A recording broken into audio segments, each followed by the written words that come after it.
Muy buenos días, queridos estudiantes del tercer año de secundaria. De nuevo estamos aquí para una clase más de Haciendo Historia con mi profesor Juan. Muy bien, ante todo, antes de iniciar la sesión, quiero agradecerles pues por el gran cumplimiento, claro, de un 80 o un 90% de estudiantes que están cumpliendo con sus actividades, lo cual a mí me deja muy satisfecho.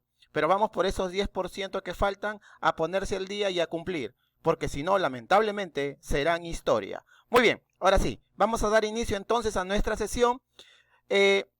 Vamos a continuar. La semana pasada hemos hablado de los reyes, sí, de mi vida, de mi forma, de cómo nací, cómo llegué, de que el rey era la máxima autoridad. Sí, por ahí he visto algunas tareas donde han respondido muy bien acerca de las fotos. Pues sí, la tercera foto era su rey Juan Eduardo, muy bien, y su gran maestro. Muy bien, entonces vamos a continuar con el antiguo régimen. Profesor, ¿qué es el antiguo régimen? ¿Por qué se llamó así? Muy bien, si hay algo antiguo, no me miren, entonces tiene que es porque va a pasar algo nuevo en esta etapa. Pues sí, es muy cierto. Ustedes saben que la historia universal se divide en etapas y está la edad medieval y la edad moderna. Entonces los modernos llamaron antiguo régimen a esta etapa. Entonces, muy bien, vamos a observar, empezamos con el conflicto. Ay, profesor, siempre me crea conflictos, problemas existenciales. Claro, esa es la idea. Vamos a dar entonces inicio. ¿Qué diferencia existe entre la sociedad estamental y las clases sociales? Vamos a ver qué idea tenemos, qué podemos conocer acerca de eso. ¿Qué diferencia existe entre monarquía absoluta y monarquía parlamentaria? Y otro trabajito que vas a hacer es dibujar las pirámides estamentarias del antiguo régimen. Pero esto lo vas a hacer no solo, sino después de ver el video, ¿ya? De la clase. Vamos a dar entonces a saber cuál es nuestro compromiso o nuestro propósito de esta clase. Vamos a comprender las principales características. ¿Qué es una sociedad estamental? ¿Cómo se divide? ¿En qué clases sociales o en qué estamentos? ¿Qué es la nobleza? Profesor, yo soy noble. Vamos a saber. ¿Que eres papel higiénico? No. Entonces vamos a poder observar. Profesor, yo soy del clero. Ah, muy bien. El clero. Pero ¿sabemos qué es el clero? ¿Qué es la burguesía? ¿Qué eran los artesanos, los campesinos, los grupos de sirvientes? Todo eso, queridos estudiantes, vamos a conocer después de escuchar la clase. Entonces te invito. Primero, por favor, desinfecta tu área donde estás estudiando, lávate las manos constantemente y recuerda, no salgas de casa, quédate en casa, seamos parte de la solución, no del problema. Muy bien, entonces vamos a iniciar con la clase. Vamos a hablar de lo que viene a ser el antiguo régimen, como ya le expliqué. Antiguo lo colocaron este nombre los modernos, los que pertenecieron a la etapa moderna. Entonces vamos a poder conocer qué es. Empezamos.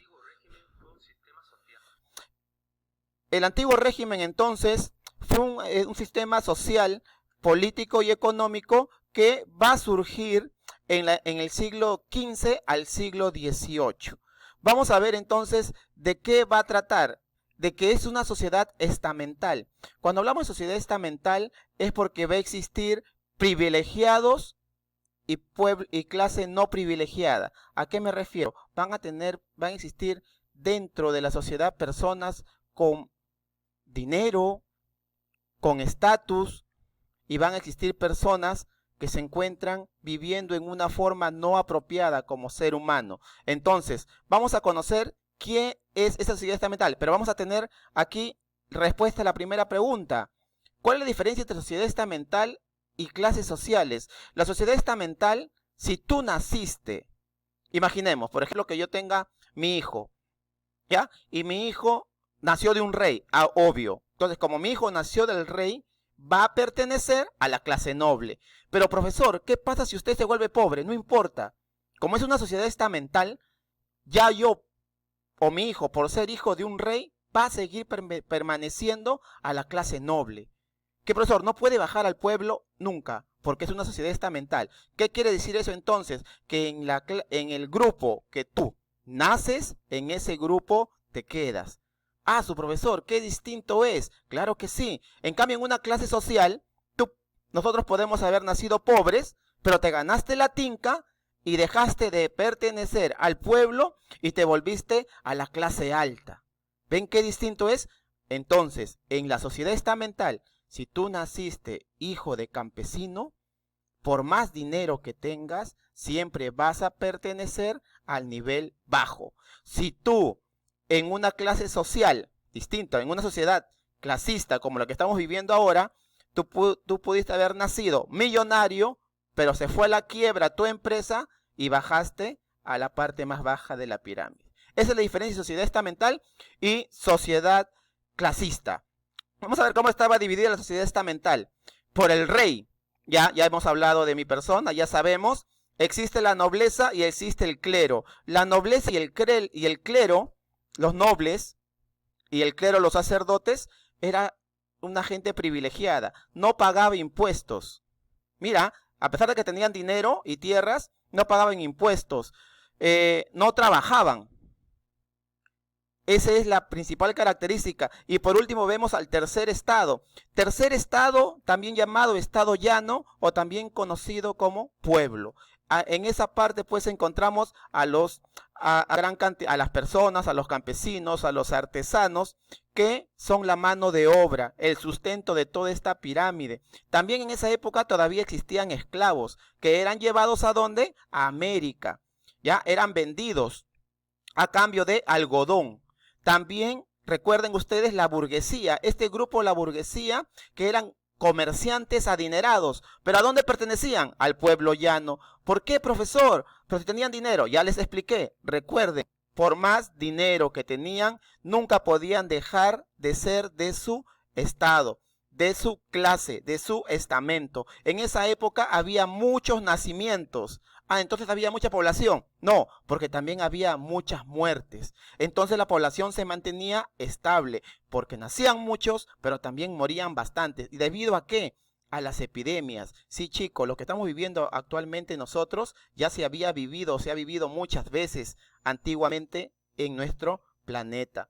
El rey, recordamos del rey. El rey era la máxima autoridad, ¿ya? Era la monarquía absoluta. Recuerden ustedes que dominaba, o mejor dicho, que tenía mayor poder que el poder ejecutivo, judicial y legislativo. ¿Les suena? Sí, es la forma como está dividido actualmente la gran mayoría de países. Pero en la monarquía absoluta ya sabemos que la máxima autoridad que tiene es el rey. ¿Y el rey cómo tenía su poder? Mediante el origen divino. Tenía personas que lo asesoraban, ¿ya? Estos se llamaban las curias. El máximo representante de todos los reyes del absolutismo, ya sabemos que era Juan Eduardo. No era él. Ya van a averiguar quién es. Es de Francia. Ya. Ahora, acá viene la otra pregunta que tienen que resolver. El antiguo régimen, chicos, o sea, donde el rey tenía el poder, se comenzó a difundir a los distintos países. ¿Ya? Todos los países, pero va a suceder algo muy especial con la monarquía absoluta en Inglaterra. Acá tenemos a Inglaterra. ¿Qué pasó? En Inglaterra no se dio la monarquía absoluta. En Inglaterra lo que se va a llevar es la monarquía parlamentaria. Profesor, ¿y cuál es la diferencia? Es muy sencillo. Monarquía absoluta es lo que ya hemos estudiado la semana pasada. ¿Qué quiere decir? Que una sola persona tiene todo el poder. ¿Está claro? Pero en Inglaterra sucedió algo muy distinto. La dinastía de los Estuardos, o sea, la familia del rey, iba a ser prácticamente sacada del poder. Y se va a firmar un contrato. ¿Quién va a sacar del poder a los Estuardos? Pues Oliver Cromwell, ¿ya? Y él va a colocar a Guillermo de Orange como rey y van a firmar un tratado. En este tratado es donde pierde todo el poder el rey en Inglaterra. En la gran mayoría de países se vive la monarquía absoluta, pero en Inglaterra se vive la monarquía parlamentaria. Y aquí va la explicación. Es decir, ¿no hay rey, profesor? Sí hay rey.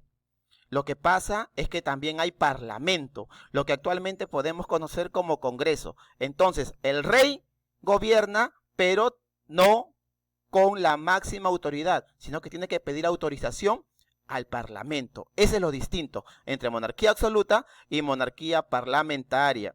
¿Cómo se vivía en esa época? Era una economía de subsistencia, era solamente que se tenían productos para sobrevivir. Existía un señor feudal y existían los vasallos. Esos vasallos le daban las tierras. ¿Y cómo le pagaban al señor feudal? Le daban productos. ¿Quiénes trabajaban esas tierras? Los campesinos. ¿Qué sacaban? Alimento. ¿Y cómo conseguían otras cosas? Lo intercambiaban mediante el trueque. ¿Está claro? Era una economía de subsistencia. Esta economía va a fracasar. Tanto así que va a haber gran cantidad de muertes y pandemias, como ya les expliqué antiguamente. Es por eso que este antiguo régimen, chicos, va a fracasar. Y luego va a venir aquí lo que vamos a tocar la siguiente clase. Este antiguo régimen, debido a que los reyes vivían muy bien y el pueblo vivía olvidado, en que el rey tenía grandes fiestas en sus palacios y el pueblo vivía olvidado, en que el rey era la máxima autoridad y el pueblo no tenía voz ni voto y solamente le tenían que dar explicaciones a Dios, va a fracasar. Y van a surgir pensadores como David Hume y Voltaire, que ellos van a proponer una nueva alternativa ante esta situación en la que se vivía. Mira, epidemias, muertes, muchos nacimientos, muchas muertes. Los niños morían, principalmente los que morían eran los recién nacidos, por todas las condiciones como se tenía. Muy bien, querido estudiante, hasta aquí es la clase del antiguo régimen, deseando y queriendo que resuelvas todas las prácticas que vienen después de este video. Ya te va a llegar una práctica donde tú vas a demostrar todo lo que has aprendido y todo lo que has captado. Todas sus dudas y todas sus interrogantes, búsquela por internet, porque el profesor no los va a poder atender. Muy bien, no, mentira. Ante cualquier duda, cualquier interrogante, ya saben, tienen mi WhatsApp, por favor, pero no en las madrugadas, porque necesito dormir también, queridos estudiantes. Tengan ustedes un buen día. Gracias por su atención. Recuerda, quédate en casa, estudia, aprovecha estos momentos para pasarla en familia. Aprovecha estos momentos para seguir estudiando y conociendo. Hasta aquí llegó la clase de tu profesor de historia. Hasta la próxima.